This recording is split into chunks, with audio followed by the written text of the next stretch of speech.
Assalamu alaikum. Wow, that was weak. Assalamu alaikum. Come on, say it like you teachers beat LSU. Assalamu alaikum. That's probably why they didn't beat LSU. Okay. It's still pretty weak. Alhamdulillahi Rabbil Alameen wa salatu wa salamu ala ashraf al-anbiya wal muslimin Sayyidina Muhammad wa ala alihi wa sahbihi wa man tabi'ahum bi ihsanin ila yawm al-din. Allahumma salli wa sallam wa barik ala habibina wa nabiyyina wa maulana Muhammad wa ala alihi wa sahbihi wa sallam tasliman kathira amma ba'd. How's everyone doing? Alhamdulillah. Did you guys enjoy Hafiz Islam's talk? Yeah, I did too. I just want to correct, I am a fantastic husband. I don't even know why I'm here. That's why I'm the one giving the information and not getting it. No, I'm joking. Alhamdulillah. My wife's a better wife, mashallah, than I'm a husband. So Hafiz Islam, mashallah, what I like about his talk, what I love about his talk, was that he started us off by giving me a microphone. No, he started us off by giving us the standard, right? Whenever you want to know anything, whenever something is, you're curious about something, or you need to study something, or you need to have information, you need to get some information from somewhere, the number one place that you should always get it from is the standard. So for example, if you need information on, for example, where to buy things from, you're a consumer, you need to consume something, you need to buy something, you go to Consumer Reports, right? If you need to go purchase a car, you'll go to the car dealership, you'll ask the experts, you go to the mechanic and you'll figure out, is this a good car to buy or not? And so whenever we have a question about life, about our existence, questions that we need to answer in order to move forward with ourselves, the standard is the word of Allah, right? The standard is the word of Allah. When Allah subhanahu wa ta'ala says, that is what we listen to, right? We hear and we obey. Because that's what's going to get us through it, right? And I know it sounds very dogmatic, right? You might say, well, how can you just listen? How can you just hear and obey? You don't have to question. Yeah, Allah subhanahu wa ta'ala says, go ahead, question, ask. But when you ask questions about the car you're going to buy, do you go to the random chef at the restaurant and say, what do you think about, this car versus this car? No, when you ask questions, you ask qualified people. You don't go to Google. Google's not a sheikh, last time I checked, right? You go to qualified individuals, like Sheikh Abdel. All right, in this community we have many qualified individuals, such as Imam Rafiq, we have Hafiz Rahman. You ask people questions. So at the same time that you're following this book, at the same time that Allah subhanahu wa ta'ala says to listen and obey, to hear and obey, He's also saying, go ahead and ask questions. But, ask though, فَاسْأَلُوا أَهْلَ الذِّكْرِ. Those people who are or the people of remembrance, of reminder, those who know. Make sure you ask those who know. And so when Hafiz Islam, mashallah, he started out by saying that he defined love for us. And in the first place, who put love in our hearts in the first place? Allah. Who put love in our hearts for the first place? Allah subhanahu wa ta'ala did. And so when someone puts something somewhere, usually they know what the function is, what the characteristics are, how we should look at it, how we should interpret it, because He put it there Himself. Right? So when Allah subhanahu wa ta'ala put that love in our hearts, in our beings, in our existences, then it's always good to go to Allah to ask and to see what is the purpose, what are the characteristics, what are the traits, and what are the benefits. Along with following the book, the Quran, the Kalam of Allah, there's also a second part, right? Something that is complementary, that explains it. They explain each other. That is what? The Sunnah of the Prophet Mohammed S.A.W.W. For example, let me ask you guys, does Allah subhanahu wa ta'ala in the Quran, does He say pray? Yes or no? Yes or no? Does Allah say pray? Well, aqimus salat, right? Establish prayer. Let me ask you this, does He tell you how to pray? Are you sure? Who says yes, He tells you how to pray in the Quran? Does Allah say, start off by saying Allahu Akbar, then wait for a while? If you're leading people in prayer, wait for a longer time. Then go to ruku. Right? No. How do we know how to pray? From our beloved Prophet Mohammed S.A.W.W. So you can't be a Muslim, you can't really understand Islam fully unless you take both parts together. Right? It's like you can't have pizza unless you got bread and cheese. It's not going to work with only bread, that's just bread. And cheese, just cheese. Together, you have a wonderful creation of God. Right? Wonderful. We need some sauce too, I'm sorry. I apologize. There's 3 parts to it. We're not the Trinity though. Okay, so when you have Muhammad S.A.W.W, he teaches us through his example and through his lifestyle, right? Could you imagine? This is so ajib, right? So interesting that someone, his life was being written down The way that he lived was being written down for millions and billions of people to look to that example and follow it. Ask yourself the question, right? How great is this man that his life was being documented, right? By many different people, so that we could open up a book called Sahih Bukhari, we could open up Bidayah wa Nihaya, we could open up the Seerah of the Prophet, and we could say, I want to be like this man. Can you imagine if someone made a Seerah of Rahman Murphy? You'd be like, today he gained 3 pounds, right? Tried to go to the gym, work it off, didn't quite work. Almost missed Asr, right? Like, it just wouldn't work out. It just wouldn't be very good. So this man is so incredible, subhanAllah, Muhammad, that like his life was being documented for all of us to take as an instruction manual. So when we look to the example of the Prophet, we don't just look to it as like, yeah, he was kind of this cool, smart guy, right? One time I was in a public school and someone was like, who's Muhammad? And someone was like, yeah, he's this cool guy. I was like, that's pretty cool, right? And it's cool that they said that he's cool, but also realize that he's not just like some very wise elder. This guy he was the man, right? He was the manliest of men. And that's why, and he was also the most human of all humans. And that's why not only men can take from his example, but women can as well. So when we look at something like, love, don't sneeze again, please. When we look at something like love, we have to look at the example of the Prophet Mohammed S.A.W.W. We have to, if sisters can move up, I'm getting a message that, I think you just did that, right? Okay, sorry, that sprint's kind of slow, okay. When we look at the example of the love of ourselves and the love of this world, we look to the example of the Prophet Muhammad S.A.W.W. And I'm only going to tell you tonight, inshallah, 4 stories. 4 stories. How many stories? 4. Imam Junaid Baghdadi rahimahullah said that the stories, right, particularly in the Quran, but in general we can take this principle that stories are junt min junudillah. They are soldiers from the soldiers of God.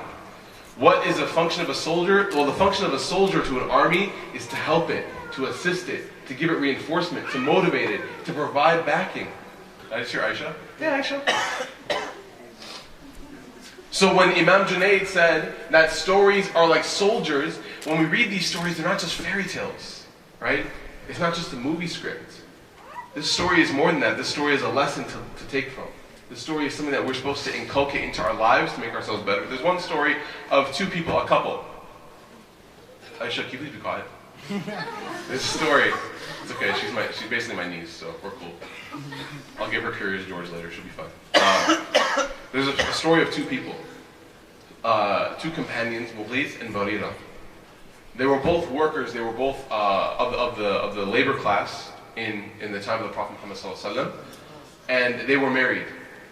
Now, in the situation of being a worker or a laborer in the time of the Prophet Muhammad S.A.W.W., if a man and a woman are married, and they are both laborers, and the woman or the man is given to go free, like you're no longer employed by me, you're fine, or you're no longer taken care of, you're no longer working for me, you can go, then the spouse, the woman, has the right to annul the marriage, right? So for example, if she's let go, if Barira is let go, she has the right to annul the marriage because her husband is still considered in the labor class, and so she has to, reevaluate her life and her situation. So this is what happened. She was given free. She was let go free, and she decided that she no longer wanted to be married to Mughith, right? For whatever reason, she wanted a divorce, and she called it. So Mughith is devastated, right? Mughith is devastated. He goes to the Prophet Muhammad S.A.W.W. And the Prophet Muhammad S.A.W.W. can see, right? The Prophet S.A.W.W. was a master counselor. He was the best of all therapists. When he saw people, he could just read them. And he knew what they needed, right? He knew the sickness and he knew the cure. That's why people would go to him with the same question. What is the best action? And he would say to you what? Be kind to your parents. He would say to you what? Pray on time. Because he knew people's problems. And so, you see that Mughith went to the Prophet ﷺ, and the Prophet ﷺ saw on his face some sadness, and he said, Ya Rasulullah, my wife just divorced me. I want you, please, can you go and ask her to take me back? I want you to please go and ask her to take me back. Right? And he's like heartbroken. And the Prophet ﷺ says, okay, I'll go and try. So Muhammad ﷺ goes to Barira, and he speaks to her. He says, Barira, I'm coming to you on behalf of your ex-husband who you divorced, and I wanted to ask you if you'd be willing to take him back. Whatever it takes, he'll do it, just take him back. She goes, Ya Rasulullah, sallallahu alaihi wasallam. She says, is this a command or is this just a suggestion? Right? Is this something that you're telling me I have to do? Or is this just something that you're saying, would you please do it? And the Prophet says, no, it's not a command, it's just a suggestion, just a favor that I'm asking from you. And she says, Ya Rasulullah, I'm sorry, I can't. So he goes back and he tells Mughith, it's not going to work out, man. She's not going to have it. And then he's sitting there with Ibn Abbas, radiallahu anhu. And Mughith sees Barira walking away. Right? At this point, are they married or no? Are they married or no? They're divorced. Is he allowed to touch her? No. He runs up to the feet of Barira and he dives at her feet. And he grabs her ankles as he's crying and he says, please don't leave me. Don't leave me. It's a very sad story. This is reality though. These are the people that taught us lessons to live by. The Prophet ﷺ, at that point, right? A lot of times we see the Prophet as what? Right? Angry face. Don't touch her. No. The Prophet ﷺ sees that Mughith is touching Barira's skin. She's no longer allowed for him. And he looks at Ibn Abbas and he says, isn't it so interesting that the amount that he loves her, she hates him? He didn't yell at Mughith and say, what are you doing? You can't touch her, man. This is Islam, Sharia law, right? Nashville, Tennessee, we're coming to get you, right? No. He didn't say that. He was merciful. وَمَا أَرْسَلْنَاكَ إِلَّا رَحْمَةً لِلْعَالَمِينَ. We did not send you except that you were merciful on people. We see that the Prophet ﷺ, he understood love. He knew what love was about. He knew that the human beings, we have hearts that we can't control sometimes, right? We're going to talk about that though. And so before we get started in talking about how the Prophet ﷺ lived as a person who loved, we have to understand that he understood love. He knew what love was about. When we want to ask for advice on love, who do you go to? Dr. Phil, Oprah, right? All these people. Because why? Oh, they get it. They understand love, right? The Prophet ﷺ understood love more than any of these people did. So the Prophet ﷺ, he got it. And we see this. We see that he got it. Oftentimes you see that people will come and they'll complain to like imams and stuff like that. I'm sure Sheikh Saab and Hafiz Saab have gotten this a lot. That they'll say, you know, like, I want my wife to be like Aisha, right? When I read stories of the Prophet, man, he would say it and she'd just do it, right? Clean, she's like, how much, right? It's like, but then you often hear, and I'm sure Sheikh Saab has kind of said this in a very nice way, because he looks big, he looks scary, but he's a soft guy, right? If someone wants their wife to be like Aisha, then maybe we should start being like more like Muhammad S.A.W.W. Right? The reaction and the reciprocation that he got from her was only because of the akhlaq that he had, right? The perfection of character that he had. And you see this in stories. The Prophet ﷺ was once in his masjid. And his masjid, by the way, it was kind of like this, where there's like a big room and there was like a wall in between. And he just lived, his house was one side of that wall, right? So imagine there was like a wall here, and this was his house, and this was the masjid. Right? So one day, there was a bunch of Abyssinian young men, they're dancing in the masjid, they're doing like their Abyssinian dance. I don't really know like how it goes, don't ask me. I'm not really quite Abyssinian, I'm more Egyptian, little north. But they were doing this dance, this demonstration. And they were not like young boys. They were younger men, older boys, right? And Aisha radiallahu anha, she says, she sees this, it's interesting, right? And at this time, she's not old, right? She's a younger lady. And she says, I want to go watch that. I want to go see what they're doing, right? Oftentimes you're driving on a road trip or you're going somewhere and the wife or the husband or whatever sees the bill. Oh, can we stop? Ripley's Believe It or Not, right? 10-foot snail, oh my God, right? Like, escargot, right? And so you see that and you're just like, oh my gosh, why? We always have to stop everywhere. Everywhere we go you want to stop? All these things, right? So the Prophet ﷺ, she asks him, and oftentimes the response from a typical Muslim husband is like, if you want to, fine, right? And then the wife's like, no, I don't want to. It's like, why? I said yes. Like, no, if you say it like that, and then fights happen, right? No biryani tonight for dinner, only dal and chawal, right?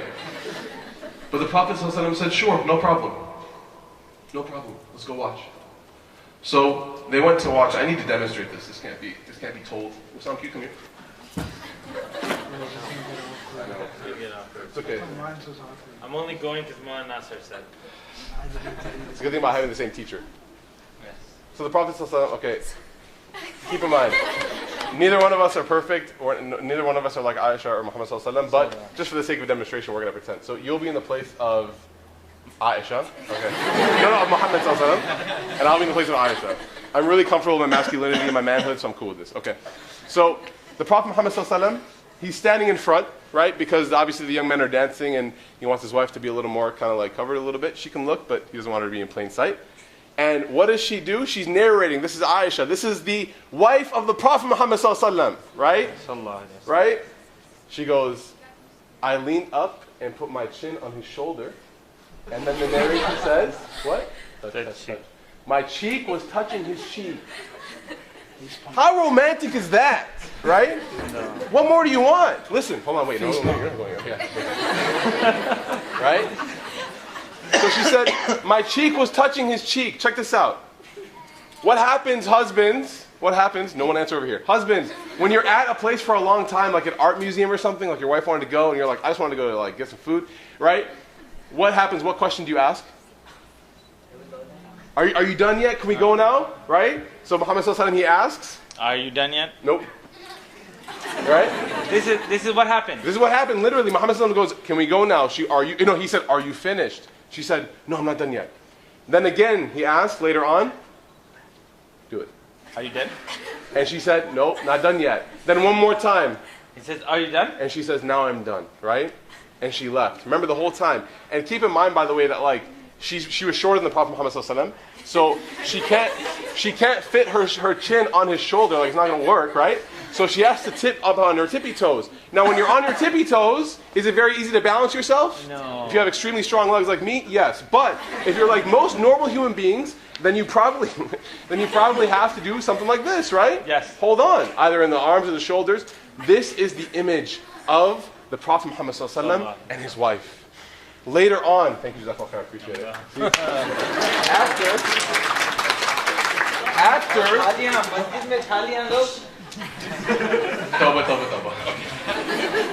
After, check this out. You guys think that was nice?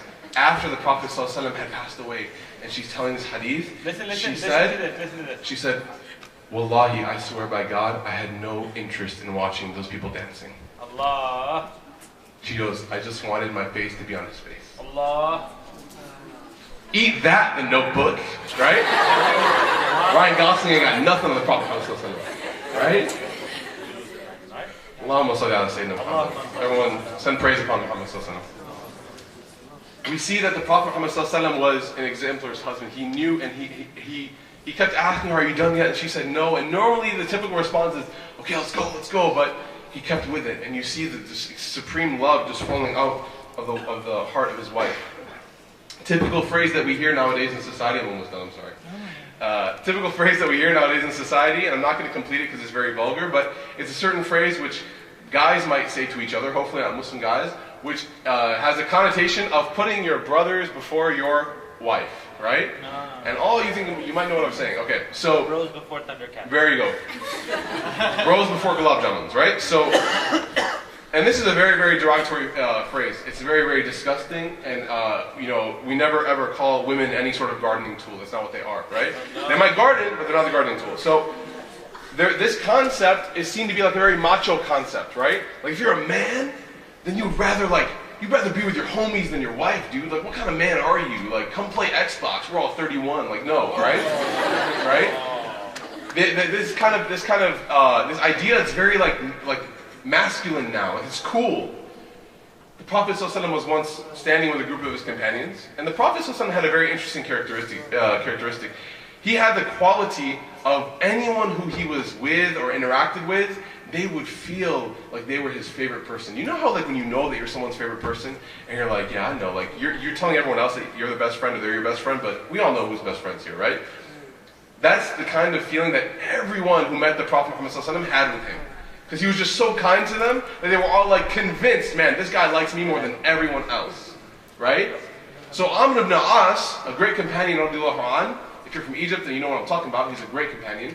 Amr ibn As, he asked the Prophet ﷺ, like his love was just so, like for the Prophet, he like, the bromance was just coming out, like he just loved the Prophet so much, ﷺ, that he said, Ya Rasulullah, which one of us, or which one of the people of Anas, right, of all of mankind, he says, is your favorite? Which one of all of mankind is your favorite? Man and womankind, right? Humankind. And the Prophet ﷺ responded with one word. He said, Aisha. Right? Check this out. This is even better. You like that, Abdel? Check this out. So, Amr ibn As is like, treated, right? So he's like, okay. He's like, no, I didn't mean that. I didn't mean like your wife. Obviously, we all love our wives. He meant, which one from the men is your favorite? And he said, what? Abuha. Her father. We all know that Abu Bakr Siddiq was the father of Aisha radiallahu anha, right? We all know that. And the Prophet ﷺ, when he was, even before Revelation, who was his number one homie? Abu Bakr Siddiq. We all know this, that they were like best friends. They were like so super tight, right? Even up until the day that he passed away. That's why the leader after Muhammad ﷺ was Abu Bakr Siddiq, right? Radiallahu anhu. But look at how he called him. He didn't say the second or the favorite amongst the men is Abu Bakr. He said what? Her father. So even when he's talking about a man, he's referencing it in relationship to his wife. That's how much he loved his wife. That is a true man of love. So if you ever want to get advice on how do I approach someone that I love, how do I engage with someone that I love, how do I converse, how do I treat someone, how does intimacy work with someone that you love, how do I have arguments with someone that I love, the number one person you want to ask is the Prophet Mohammed S.A.W.W. Look to his guidance and his advice, and you will not be disappointed, right? Look to Dr. Phil and Oprah, you might get some help, and you should. Just like Hafiz Wassam, he read these books, you can get the knowledge of traditional or contemporary scholars, but always look towards the divine guidance of the Prophet Muhammad ﷺ, as Allah subhanahu wa ta'ala says, لَقَدْ كَانَ فِي رَسُولِ اللَّهِ أُسْوَةٌ حَسَنَةٌ لَقَدْ كَانَ لَكُمْ فِي رَسُولِ اللَّهِ أُسْوَةٌ حَسَنَةٌ. Verily, for all of you, in the Prophet, in his existence, is a good, perfect example to follow. So I ask Allah subhanahu wa ta'ala to accept everything that has been said and been heard. And inshallah, I think Sheikh Abdel Nasser is going to go a little bit deep into the idea about what love is and how to practically act upon it, inshallah. But I hope after my Hafiz Wassam's introduction and my talk that we've all gained a little bit of perspective on the fact that where do we get love from, right? Does Justin Bieber give us tafsir on love? No. Right? The Jonas Brothers, Big Time Rush, all these dudes who wear skinny jeans, are they the ones who teach us about love? Right? They don't really know that much, right? Okay, first of all, sorry, this is just a rant. What does Justin Bieber know about love, dude? The kid's like 12 years old, right? Never say never, man. Never say never. He might convert. Never say never. You're right? Whoever got that, no one got that. Okay. All these people that try to tell you about love, they don't really know that much. All these young kids talking about like, oh, I feel like I have butterflies in my stomach. That's a serious medical condition. If you have butterflies in your stomach, like, that's you have to be checked out by a doctor immediately. Like, there's something that might happen. Seek medical attention, right? Love is not only the feeling of fireworks in the sky. By the way, I got married on July 4th, so every July 4th I tell her like I planned it. All right, like worldwide they're celebrating our marriage. So, love is not all about fireworks in the sky and butterflies in your stomach and gulab jamun in your cheeks. No, love is about giving peace and tranquility to one another. That when you see the person, when you love someone, when you see them, everything just goes away. Stress just disappears, right? Nowadays it might be different. Stress might appear, right? But the way that Allah subhanahu wa ta'ala designed it was that when you love someone and you're treating each other in a way that's loving, all the energy just cools off and you're good to go, right? سبحانك اللهم وبحمدك أشهد أن لا إله إلا أنت أستغفرك وأتوب إليك اللهم صل على سيدنا محمد وعلى آل محمد وبارك وسلم جزاك الله خير السلام عليكم